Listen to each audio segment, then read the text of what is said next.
Si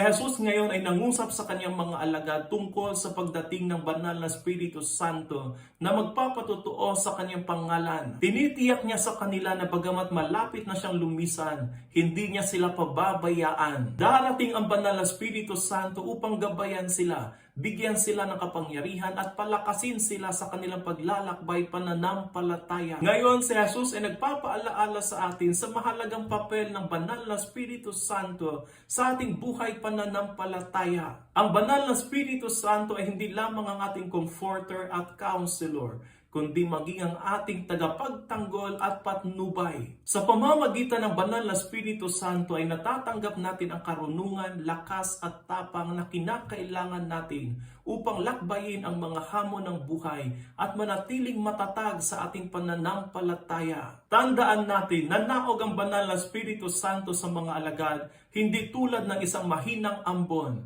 kundi tulad ng isang malakas na bagyo. Ganito rin kalakas manaog sa atin ang banal na Espiritu Santo kung patuloy natin siyang tatawagin at hayaang manahan sa ating buhay. Kailanman hindi tayo lilisanin ng banal na Espiritu Santo at ang kaniyang simbahan.